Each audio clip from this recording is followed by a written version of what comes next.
Good afternoon, నేను Shalini. Welcome to special debate. నీళ్లు నిప్పులు రాజిస్తున్నాయి, మాటలు మంటలు పుట్టిస్తున్నాయి. కావేరీ జిల్లాల వివాదంపై తమిళనాడు అసెంబ్లీలో వాడివేడి చర్చ జరిగింది. ప్రతిపక్ష నేత ఉదయనిధి చేసిన ఆరోపణలకు సీఎం విజయ్ ధీటుగా బదులిచ్చారు. కర్ణాటక ప్రభుత్వంతో చర్చలను తానే ప్రతిపాదించారని స్పష్టం చేశారు విజయ్. తమిళనాడు ప్రజల కోసం ఎన్ని అవమానాలనైనా ఎదుర్కొనేందుకు సిద్ధమన్నారు. ఇప్పటికే ప్రధాని మోడీకి లేఖ రాసినట్లు ఆయన గుర్తు చేశారు. శత్రు దేశాలే సమస్యలను చర్చల ద్వారా పరిష్కరించుకునేందుకు ప్రయత్నిస్తున్నాయి. అలాంటప్పుడు పొరుగు రాష్ట్రానికి వెళ్తే తప్పేంటంటూ ఆయన నిలదీశారు.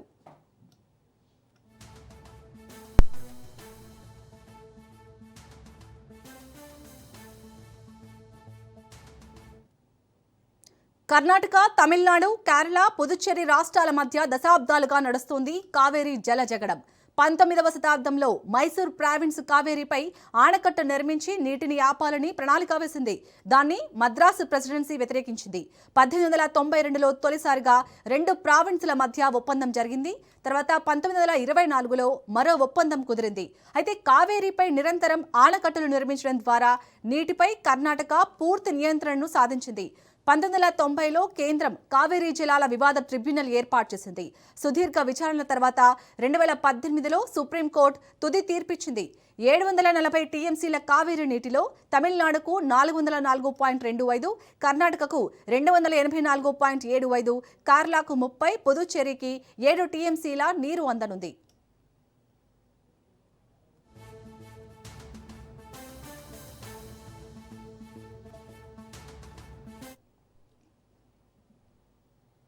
కావేరీ నది కర్ణాటకలో జన్మించి తమిళనాడు గుండా ప్రవహించి బంగాళాఖాతంలో కలుస్తుంది. వర్షాభావ పరిస్థితులు ఏర్పడిన ప్రతిసారి ఎగువన ఉన్న కర్ణాటక, దిగువన ఉన్న తమిళనాడుకు తగినంత నీటిని విడుదల చేయకపోవడంతో జల వివాదం మళ్లీ తెరపైకి వస్తుంది. కావేరీ జలాల నిర్వహణ అథారిటీ 2026 జూలై 30న కర్ణాటకకు కీలక ఆదేశాలు జారీ చేశాయి. జూలై 29 నుండి ఆగస్టు 12 వరకు 15 రోజుల పాటు రోజుకు 3500 క్యూసెక్కుల చొప్పున నీటిని బిలిగుండ్ల వద్ద తమిళనాడుకు విడుదల చేయాలని ఆదేశించాయి.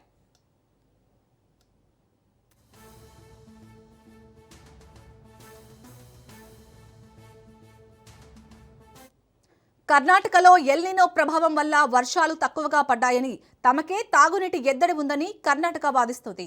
అయితే ఇటీవల కురిసిన వర్షాల వల్ల కబిని జలాశయం నిండటంతో కర్ణాటక పరిమితంగా నీటిని విడుదల చేయడం ప్రారంభించింది. కానీ నీటి విడుదలను వ్యతిరేకిస్తూ కన్నడ సంఘాలు తీవ్ర నిరసనలు తెలుపుతున్నాయి. ఆగస్టు 13న రాష్ట్ర బంద్కు పిలుపునిచ్చాయి.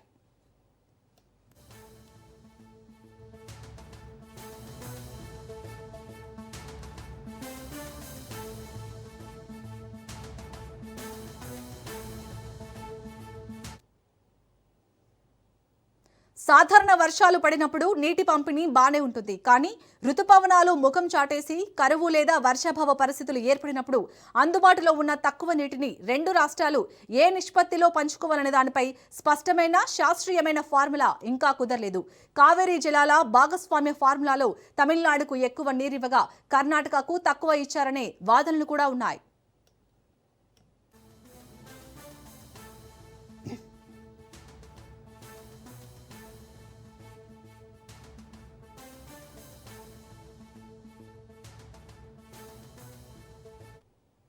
ఇక బెంగళూరు నగర తాగునీటి అవసరాల కోసం కావేరీ నదిపై మేకెదాటు వద్ద ఒక కొత్త బ్యాలెన్సింగ్ జలాశయాన్ని నిర్మించాలని కర్ణాటక ప్రయత్నిస్తోంది.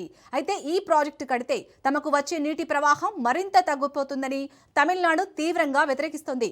సంక్షోభ పరిష్కారానికి మేకెదాటు ప్రాజెక్టు ఒక్కటే మార్గమని కర్ణాటక అంటుండగా, సుప్రీంకోర్టు తీర్పుల ప్రకారం తమ అనుమతి లేకుండా ఎలాంటి కొత్త నిర్మాణాలు చేపట్టకూడదని తమిళనాడు స్పష్టం చేస్తోంది.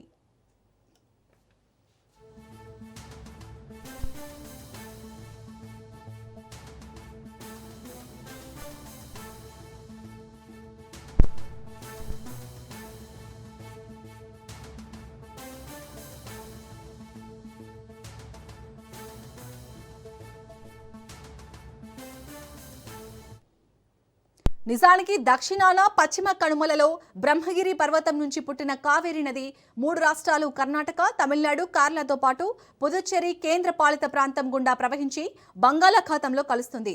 మేకదాటు వద్ద భారీ జలాశయం నిర్మించాలని కర్ణాటక ప్రతిపాదిస్తుంది. ఆ ప్రాజెక్టు పూర్తయితే తమిళనాడుకు రావాల్సిన నీటి ప్రవాహంపై ప్రభావం పడుతుందని తమిళనాడు ఆందోళన చెందుతుంది.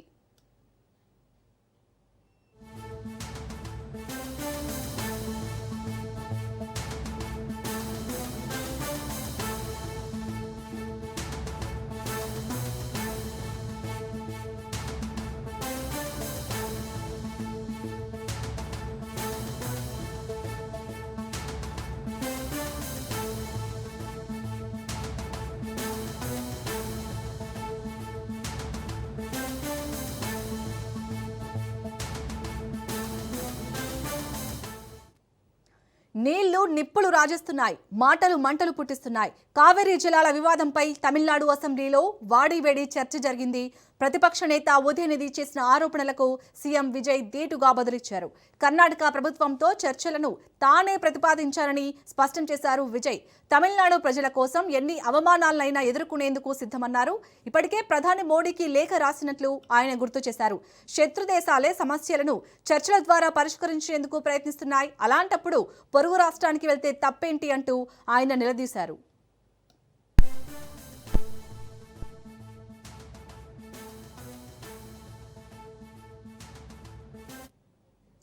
కర్ణాటక, తమిళనాడు, కేరళ, పుదుచ్చేరి రాష్ట్రాల మధ్య దశాబ్దాలుగా నడుస్తోంది కావేరీ జలజగడం. 19వ శతాబ్దంలో మైసూర్ ప్రావిన్స్ కావేరీపై ఆనకట్ట నిర్మించి నీటిని ఆపాలని ప్రణాళిక వేసింది. దాన్ని మద్రాసు ప్రెసిడెన్సీ వ్యతిరేకించింది. 1892లో తొలిసారిగా 2 ప్రావిన్సుల మధ్య ఒప్పందం జరిగింది. తర్వాత 1924లో మరో ఒప్పందం కుదిరింది. అయితే కావేరీపై నిరంతరం ఆనకట్టలు నిర్మించడం ద్వారా నీటిపై కర్ణాటక పూర్తి నియంత్రణను సాధించింది. 1990లో కేంద్రం కావేరీ జలాల వివాద ట్రిబ్యునల్ ఏర్పాటు చేసింది. సుదీర్ఘ విచారణల తర్వాత 2018లో సుప్రీంకోర్టు తుది తీర్పిచ్చింది. 740 టీఎంసీల కావేరీ నీటిలో తమిళనాడుకు 404.25, కర్ణాటకకు 284.75, కేరళకు 30, పుదుచ్చేరికి 7 టీఎంసీల నీరు అందనుంది.